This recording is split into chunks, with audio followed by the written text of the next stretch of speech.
저는 성경에서 모세만큼 다혈질이고 불같은 성격의 소유자가 없었다고 생각합니다. 출애굽기에서 보셨듯이 모세는 욱하는 성질로 살인까지 했던 사람이에요. 광야에서 우상을 만든 이스라엘 백성들을 보고서는 화를 참지 못하고 감히 하나님이 주신 십계명을 던져버리기도 했습니다. 민수기에 보면 하나님이 반석에 명하여 물을 내라고 하셨는데 반석을 한 번도 아닌 두 번이나 쳐서 물을 냅니다. 모세에게 온유함이란 단어가 어울리는 것일까요? 사실 그 온유함은 우리가 생각하는 것과는 전혀 다른 그런 것을 의미하는 것이기 때문입니다.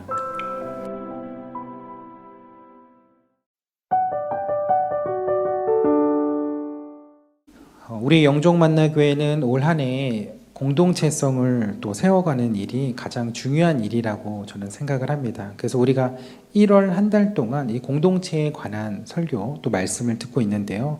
앞서 들은 말씀이 다 기억이 나시죠? 네. 기억이 안 나는 게 지극히 정상입니다. 네. 설교를 전한 사람도 다시 보지 않으면 잊어버리는데 여러분들은 오직 하시겠어요. 그게 저는 분명 은혜라고 생각합니다. 그래도 올 한 해 우리를 향하신 이 하나님의 말씀, 중요한 말씀이니까 이 시간 한번 복기를 짧게 한번 해보면 좋지 않을까 생각이 듭니다. 화면을 보여주시겠어요? 네. 1월 첫 주에는 빛과 생명에 거하는 공동체란 제목으로 유두고에 대한 이야기를 해드렸습니다. 죽음의 문턱으로 넘어가도 빛과 생명, 빛과 생명의 말씀을 비춰주는 그 공동체 안에 있다면 그 사람은 참 복된 사람임을 이야기했습니다. 그래서 우리가 한 해 동안 말씀 가운데 서로의 믿음과 신앙을 지켜주는 그런 공동체가 되자는 말씀이었습니다. 둘째 주에는 그리스도의 몸을 세우는 공동체라는 제목으로 양과 염소 이야기를 했죠. 한 교회로 모이게 하신 분이 목자 되신 주님이기에 이곳으로 우리 한 사람 한 사람을 부르신 주님에 대한 믿음과 신뢰를 가지고 서로에 대한 편견보다는 각자에게 맡겨주신 그 각자의 사명을 잘 감당함으로 그리스도의 몸된 교회를 세워가자는 그런 말씀이었습니다. 그리고 지난주에는 은혜를 기억하는 공동체라는 제목으로 초막절과 간음한 여인에 대한 이야기를 했습니다. 우리가 은혜를 기억하지 못하는 그곳에 교만이 자리 잡고 그리고 그 교만은 공동체를 와해시키는 정죄의 시작점이 된다고 말씀드렸습니다. 그래서 우리 삶 속에서 그리고 그 소그룹 모임을 통해서 또 예배의 자리, 또 은혜의 자리를 기억하자라는 말씀을 전해드렸습니다. 다 기억이 되살아나셨죠? 예. 오늘은 공동체에 관한 마지막 말씀으로 성품에 대한 이야기를 좀 해보려 합니다. 먼저 이런 질문을 드려보고 싶어요. 여러분, 하나님은 어떤 성품의 사람을 사용하실까요? 성품에 대한 사전적 정의는 사람의 성질이나 됨됨이라고 되어 있습니다. 즉 타고난 기질을 말하는 거죠. 그러면 성품은 바뀔까요? 바뀌지 않을까요? 이에 대한 의견이 분분할 수 있는데 저의 생각은 본질적인 타고난 부분은 거의 바뀌지 않는다고 생각합니다. 다만 그 성품이 다듬어지고 성숙해질 수 있는 것이겠죠. 여러분, 사람은 쉽게 변하지 않습니다. 나이가 들면 들수록 더 그런 것 같아요. 근데 저는 오늘 모세를 보면서도 그런 생각을 했거든요. 여러분들이 어제까지 출애굽기를 통독하시면서 보셨겠지만 모세가 그렇게 일반적인 성품을 가진 인물이 아니었습니다. 근데 오늘 우리가 읽은 민수기의 말씀은 모세의 성품을 다소 미화시키고 있는 것은 아닌가라는 생각이 들었어요. 왜냐하면 모세가 그냥 온유했다고만 해도 봐줄 텐데 그 온유함이 지면의 모든 사람보다 이 지구상의 최고였다고 이야기를 하는 것이 좀 저는 받아들이기가 좀 어렵더라고요. 여러분들은 어떻게 생각하시나요? 여러분, 모세가 정말 온유했던 사람인가요? 저는 성경에서 모세만큼 다혈질이고 불같은 성격의 소유자가 없었다고 생각합니다. 출애굽기에서 보셨듯이 모세는 욱하는 성질로 살인까지 했던 사람이에요. 광야에서 우상을 만든 이스라엘 백성들을 보고서는 화를 참지 못하고 감히 하나님이 주신 십계명을 던져버리기도 했습니다. 민수기에 보면 하나님이 반석에 명하여 물을 내라고 하셨는데 반석을 한 번도 아닌 두 번이나 쳐서 물을 냅니다. 이렇게 어떻게 보면 자기의 성품을 다스리지 못한 이 모세, 모세에게 온유함이란 단어가 어울린 것일까요? 사실 그 온유함은 우리가 생각하는 것과는 전혀 다른 그런 것을 의미하는 것이기 때문입니다. 여기서의 온유함은 온순하고 유한 성격을 말하는 것이 아닙니다. 여러분들이 설교 시간에, 제 설교 시간에 졸고 있다고 이 성경책을 이렇게 확 집어던지면 이게 정상적인 사람이라고 생각이 되세요? 이게 용납이 되세요? 이해도 안 되지만 그런 저의 모습을 보고도 아, 우리 목사님은 그래도 온유하신 분이야 라고 이야기할 수 있으세요? 근데 모세는 이보다 훨씬 더 심각한 행동을 했거든요. 하나님께 직접 받은 십계명 돌판을 던져서 깨뜨려 버렸어요. 그게 뭐 여러 개 있는 것도 아닌데. 그래서 그의 성격은 지도자로서는 치명적일 정도로 매우 다혈질이었습니다. 근데 여러분, 사람은 그렇게 쉽게 변하지 않는다고 했죠. 그래서 모세도요, 평생 그 욱하는 성질을 다 죽이지 못하고 살았어요. 근데 참 희한하죠. 성경은 분명히 모세가 온유한 사람이라고 이야기를 했고요. 그것도 모자라서 지면의 모든 사람들 중에 가장 온유한 사람이라고 했으니 이게 정말 이해가 되지 않는 부분인 거죠. 저는 성경의 모세에 비하면 영적 만나의 모세는 진짜 온유한 사람이구나 생각을 했는데요. 근데 이 진짜 뜻을 알고 보니까 그게 아니더라고요.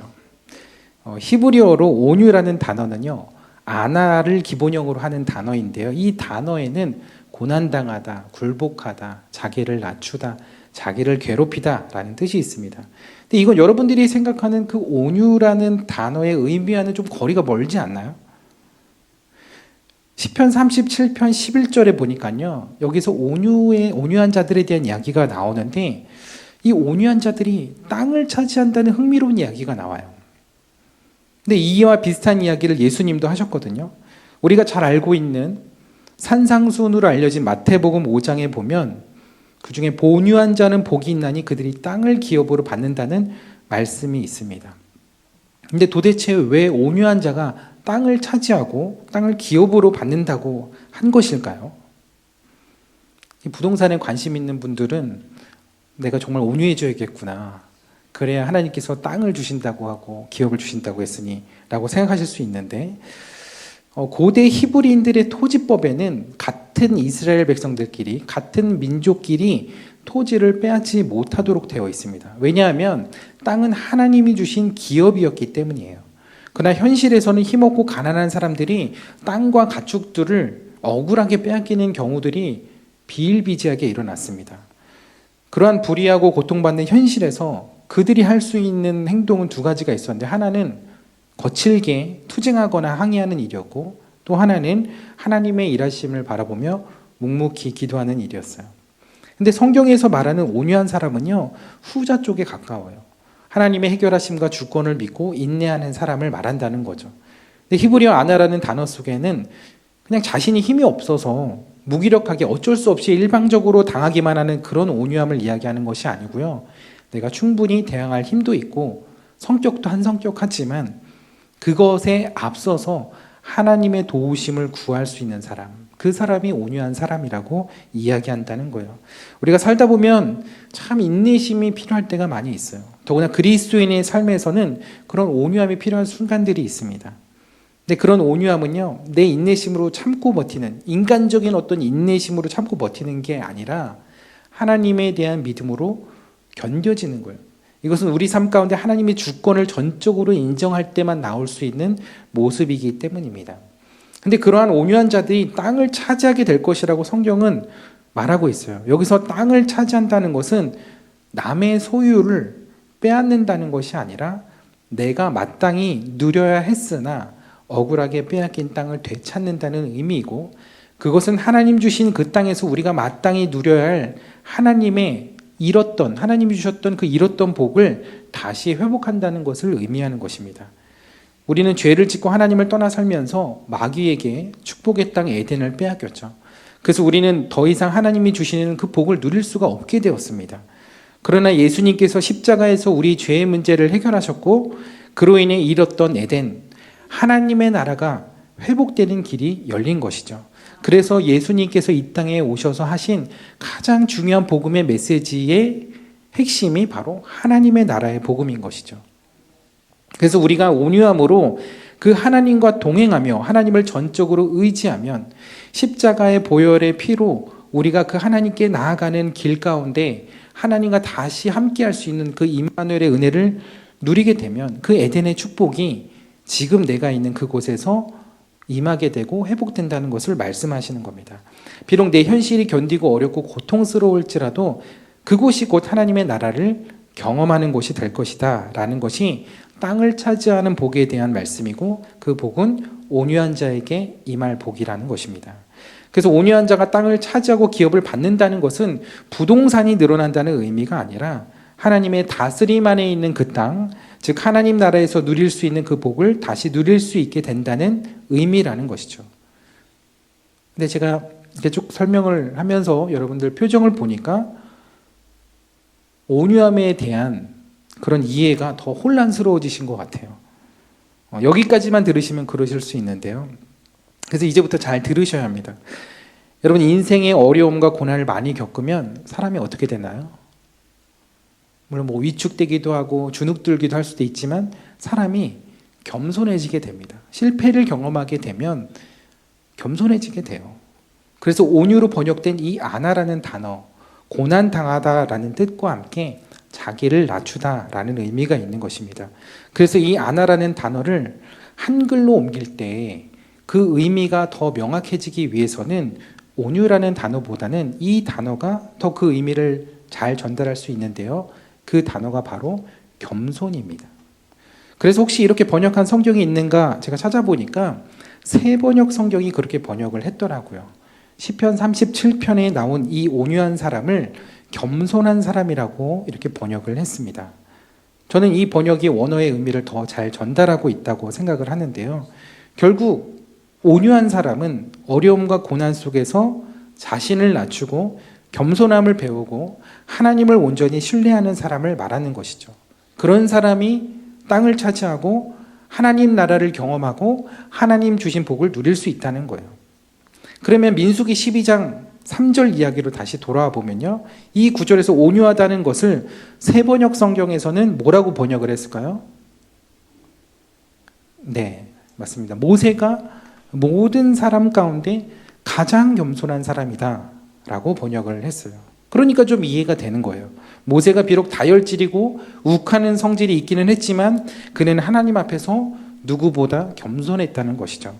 비록 그의 불도저 같은 성품이 그렇게 쉽게 변화되지는 않았지만 그의 순탄치 않았던 그의 인생을 통해 그는 하나님 앞에 지극히 겸손해짐을 배울 수 있었던 것입니다. 그랬기에 모세는 하나님 쓰시기에 흠이 될 정도로 성격에 하자가 있었지만 하나님께서 그를 부르시고 세우신 것은 그가 누구보다 하나님을 겸손하게 신뢰하는 그런 성품이 있었기 때문입니다. 누구보다 하나님 앞에서 겸손했다는 거예요. 누구보다 낮은 마음으로 하나님의 일하심을 먼저 구한 사람이 모세였다는 겁니다. 그게 이 지구상에서 1등이었다는 거예요. 그러므로 여러분들의 인생의 아픔과 시련의 시간을 하나님을 원망하는 시간으로 낭비하기보다는 그 시간을 내가 하나님 앞에서 겸손해지는 시간이구나, 내가 하나님께 더 나아갈 수 있는 복된 시간이구나 라고 생각하시면 좋을 것 같습니다. 그러면 여러분에게 땅을 차지하고 하나님의 은혜를 누릴 수 있는 복을 다시 허락해 주실 줄 믿습니다. 오늘 우리가 읽은 말씀 바로 앞구절인 1절에 보면요, 미리암과 아론이 모세를 비방했다고 합니다.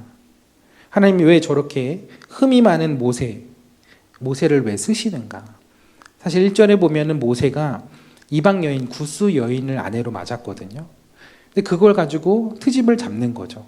근데 아론과 미리암은 사실은 그걸 가지고 뭐라 한다기보다는 리더십에 대해서 이의를 제기하는 거예요. 하나님, 왜 저런 모세를 리더로 세우시고 우리들은 안 쓰시나요? 우리도 같은 형제고 우리도 같은 레위 족속인데 왜 우리와는 더 소통하지 않으세요? 왜 우리에게는 맡겨주지 않으세요? 이게 진짜 비방의 이유였던 거죠. 모세를 시기했던 거예요. 그러자 2절 말씀에 하나님께서 그 이야기를 들으셨다 하고 성경은 그에 대해 모세가 바로 온유한 사람인데 그 누구보다 온유한 사람이다라고 설명하고 있는 것입니다.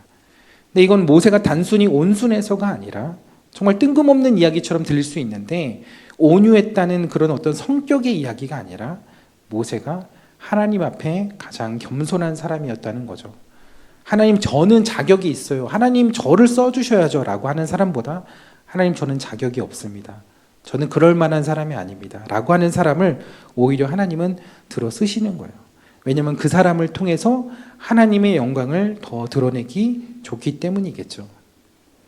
그래서 모세는 그 누구보다, 미리암과 아론보다 더 하나님을 바라보고 의지하는 사람이었고, 하나님은 그래서 모세를 이스라엘의 지도자로 세우신 것이죠. 이를 통해 알 수 있는 사실은, 하나님이 미리암이나 아론과 대화하고 싶지 않거나 그들을 세우고 싶지 않아서가 아니라, 결국 하나님 앞에 겸손함으로 나오지 않았던 그들을 하나님은 사용하실 수 없었다는 거예요. 그들은 온유하지 않았기 때문에요. 그들은 하나님 앞에 모세만큼 겸손하지 않았던 거예요. 그런 사람을 하나님은 쓰실 수가 없었다는 거죠. 모든 일에 하나님 앞에 겸손함으로 묻고 기도하고 나아갔던 사람, 그 사람은 모세였고, 그래서 하나님은 모세를 사용하실 수밖에 없었다는 거죠. 여러분, 하나님이 쓰시는 사람이 어떤 사람일까요? 능력 있는 사람, 성품이 좋은 사람, 열심히 봉사하는 사람? 아니라는 거죠. 하나님은 하나님을 먼저 찾고 하나님께 먼저 기도로 나아가는 겸손한 사람을 사용하신다는 거예요. 비록 성품에 흠이 있고 뭐가 나도 그러한 연약함까지도 다 하나님 앞에 내어놓고 하나님을 끝까지 붙들고 신뢰할 수 있는 사람, 언제나 그 하나님께 귀를 기울일 수 있는 사람, 그래서 언제나 하나님의 도우심을 구하는 겸손한 그런 사람을 하나님은 사용하신다는 거예요. 우리는 근데 하나님 앞에서 그 누구도 온전하거나 완전할 수 없습니다. 여러분, 모세가 40년 광야길에서 얼마나 능숙해졌겠어요? 사실 모세는 이미 그 광야에 대해서 빠삭하게 알고 있었을 거예요. 40세에 이집트 왕국을 떠나서 40년이나 미디안 광야 생활을 했던 모세였거든요. 그리고 다시 80세에 돌아와서 이스라엘 백성들과 광야에서 40년을 함께 보냈어요. 그러면 광야에서만 80년을 보낸 사람이에요. 그러면 모세만큼 그 광야에 대해서 많은 경험과 지식이 있는 사람이 있을까요? 그런데 모세는요, 요단강 동편에 이르기까지 한 번도 자신이 그 길을 정하지 않았고 하나님께 늘 물었어요. 우리 아까 권사님이 기도하신 것처럼 늘 모세는 그 하나님의 구름 기둥과 불 기둥을 보면서 그 인도하심을 끝까지 따라갔던 것입니다. 그리고 그가 생을 마감하는 그 자리까지도 하나님께 기도하며 물었어요. 그것이 모세의 위대함인 거죠. 모세가 능력이 뛰어나서가 아니라, 리더십이 있어서가 아니라, 성품이 좋아서가 아니라 한결같이 하나님께 겸손함으로 묻고 나아갔던 사람. 그래서 모세가 지면의 모든 사람보다 하나님 앞에 온유하고 겸손한 사람이라고 성경은 기록하고 있는 것입니다. 근데 그 오랜 시간 동안 모세가 이스라엘 백성들의 원망과 불평을 들으면서 얼마나 답답했겠어요. 때로는 이스라엘 백성들이 얼마나 미웠겠어요. 피 섞인 형제들까지도 자신을 계속 비방하고 뒤에서 뒷담화하는데요. 그러나 그때마다 모세가 끝까지 놓지 않고 바라보았던 것은 바로 하나님이었습니다.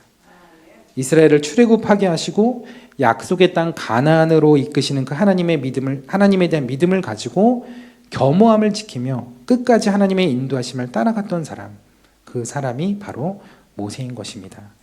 여러분, 사람은 잘 바뀌지 않는다고 했습니다. 근데요, 가까이 보는 사람, 매일 보는 사람은 더 그래 보입니다.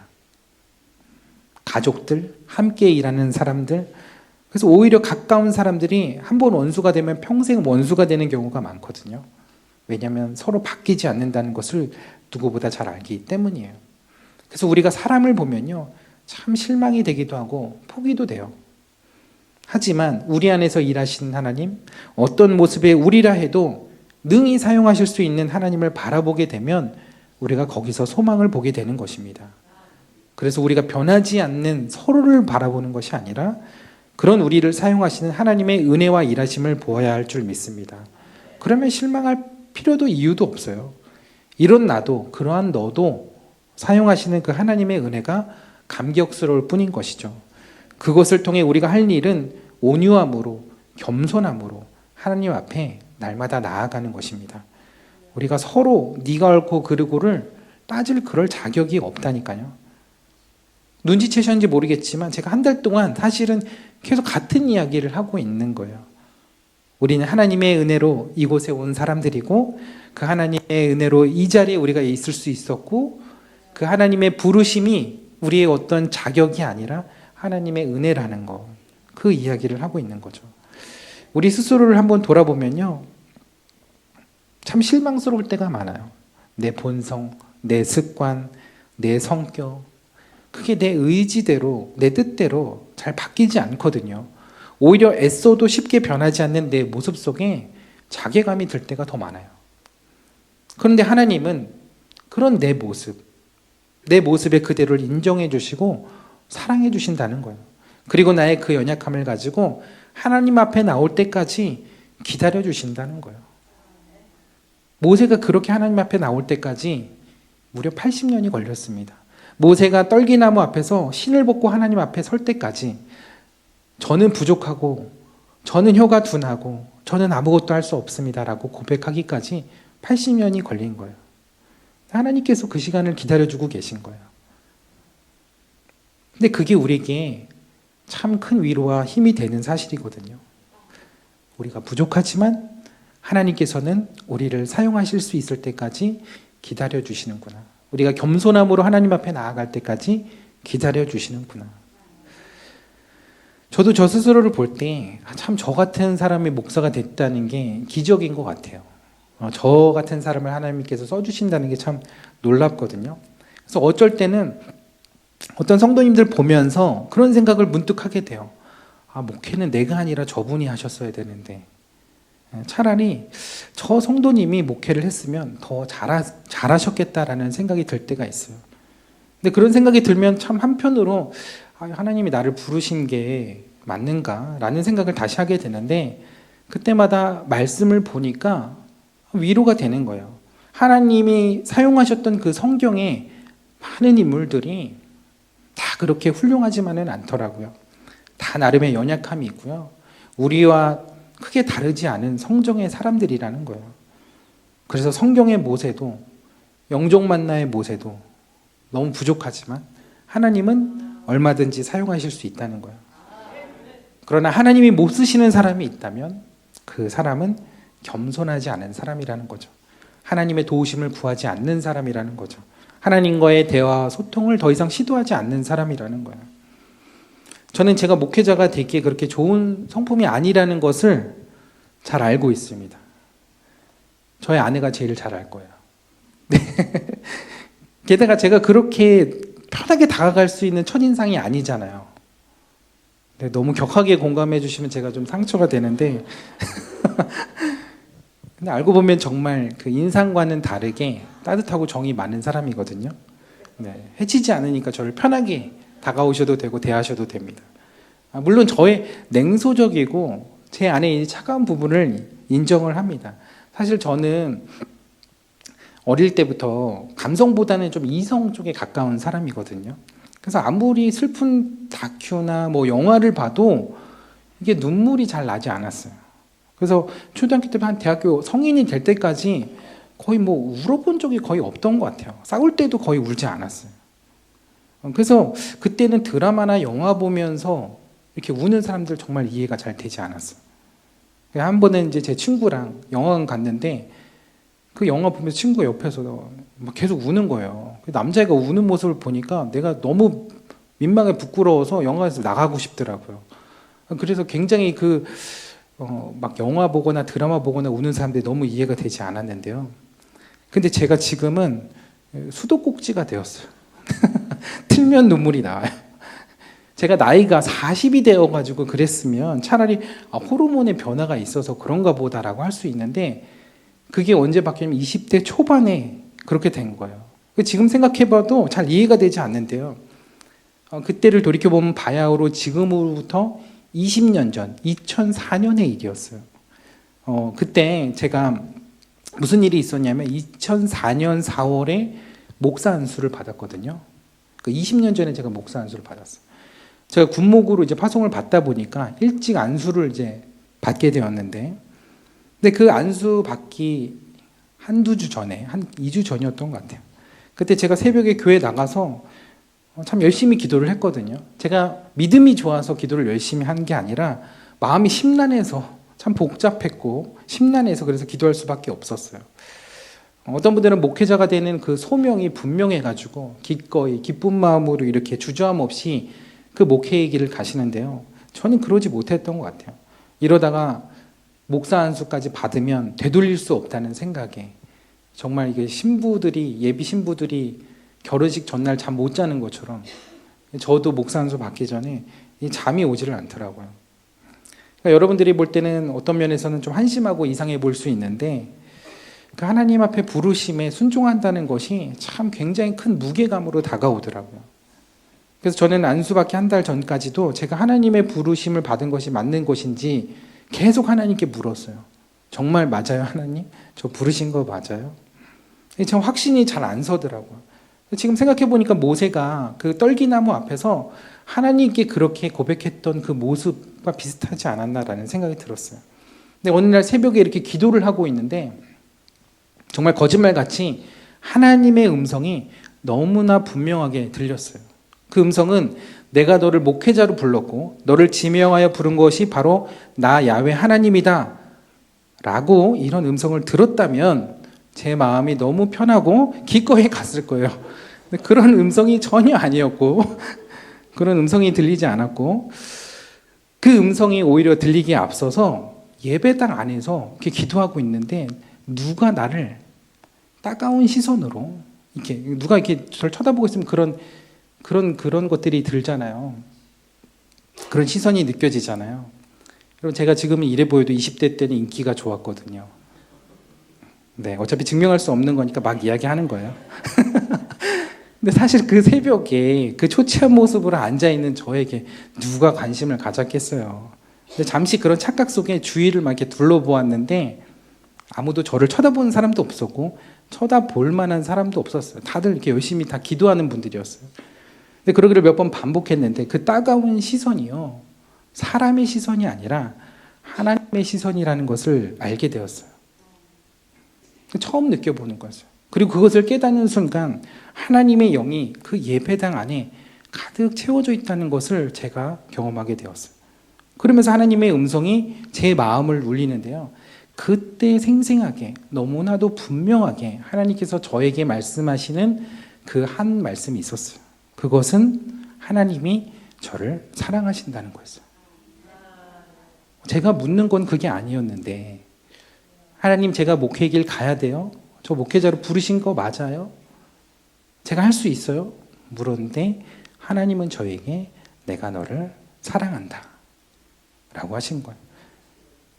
그리고 너에 대한 관심과 시선을 네가 태어날 때부터 지금까지도 한 번도 놓아본 적이 없고 떠나본 적이 없다고 저에게 그렇게 말씀하시는 거예요. 근데 그게 저에게는 굉장히 큰 충격이었거든요. 제가 모태신앙, 감리교만 5대째로 제가 이 신앙생활을 하고 있었던 사람인데 모태신앙이 난 아무것도 못해서 모태신앙인 거 아시죠?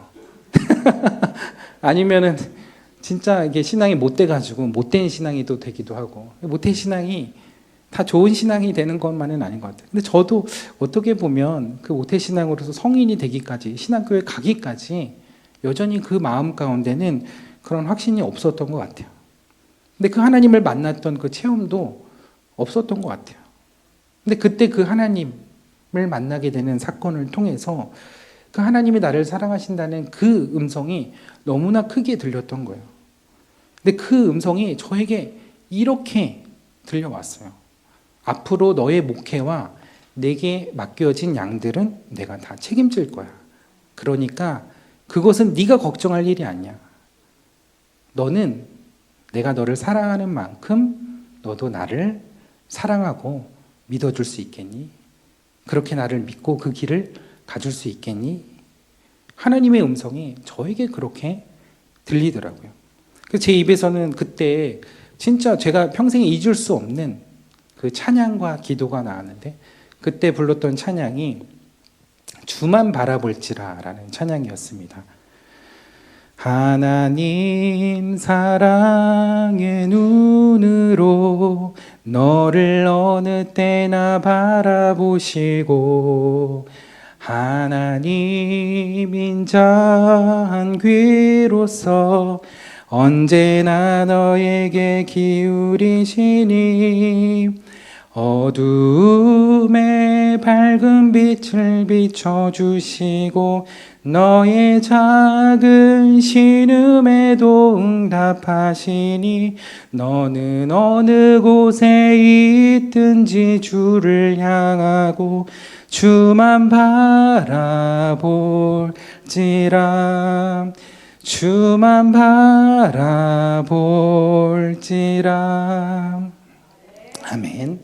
이렇게 찬양을 부르는데요, 정말 제가 하염없이 눈물이 났던 것 같아요. 근데 그 나이 때까지 정말 손에 셀 정도로 눈물을 흘려본 적이 그렇게 적었는데 그때 정말 오랫동안 굳어있던 그 눈물샘이 터진 것처럼 그렇게 눈물이 나오더라고요. 근데 그 별거 아닌데, 특별한 일이 아니었는데 그 새벽에 하나님이 나를 사랑하신다는 그 음성 한마디 들은 것이었는데 그렇게 제 마음이 녹아내리더라고요. 그리고 제 인생에서 처음으로 방언이라는 것을 그때 제가 처음 해봤습니다. 근데 저는 방언 거부주의자였거든요.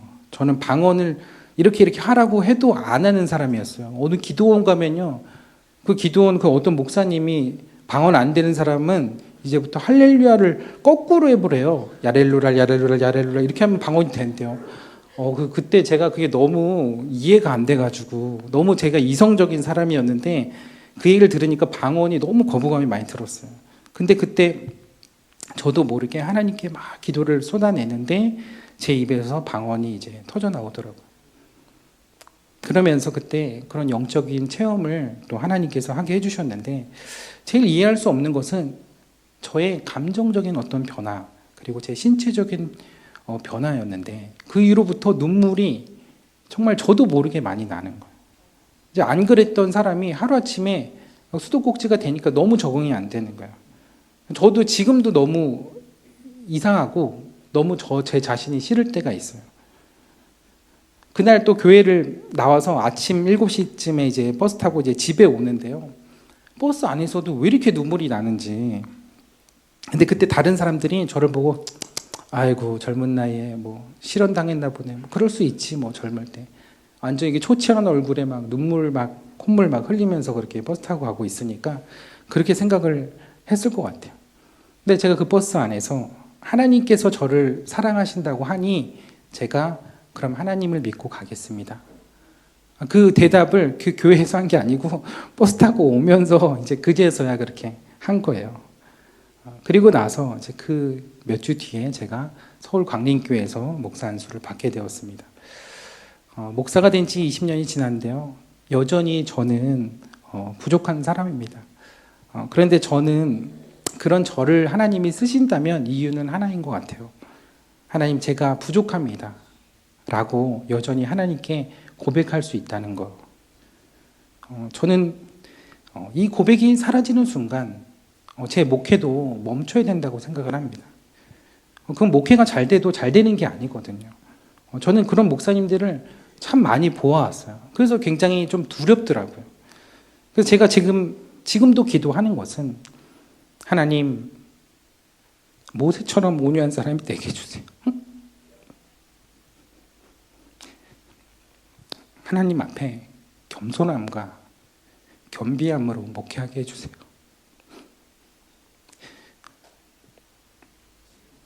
하나님이 제 목회를 책임져 주세요. 하나님이 우리 성도님들을 책임져 주세요. 저는 지금도 그 기도가 제일 많이 되는 것 같아요. 그 기도가 있기에 제가 이 목회의 자리에 설 수 있다고 저는 믿습니다. 그 기도를 할 때 하나님께서 이 교회를 책임져 주시고 여러분들의 삶을 책임져 주시고 또 여러분들의 삶 가운데 일하여 주실 줄 믿습니다. 저는 우리 영종만나교회가 사람이 아닌 하나님이 일하시는 하나님이 움직이시는 교회가 되기를 축복합니다. 이를 위해서 우리가 먼저 하나님 앞에 겸손함으로 나아가는 자가 되기를 축복합니다.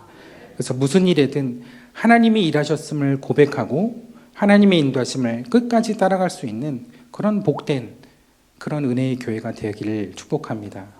잘하고 못하고가 중요한 것이 아니라 하나님이 일하시도록 그렇게 우리의 중심이 늘 하나님께로 겸손히 향하는 그런 믿음의 공동체가 되기를 주님의 이름으로 간절히 축원합니다.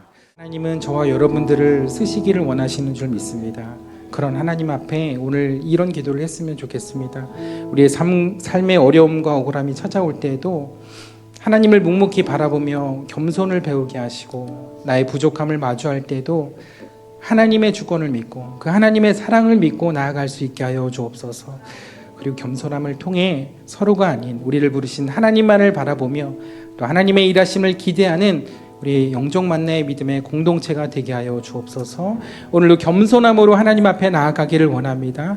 하나님의 일하심과 도우심을 구하며 나아갑니다. 하나님 이 자리에 임재하여 주시고 우리를 사랑하신다고 말씀하여 주옵소서. 우리 이 시간 주여 한번 부르짖고 함께 기도하겠습니다. 주여.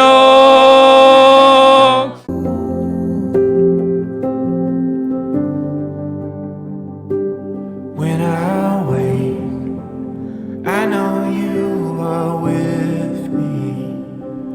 In the dark, I can almost see you clearly. Every day, you see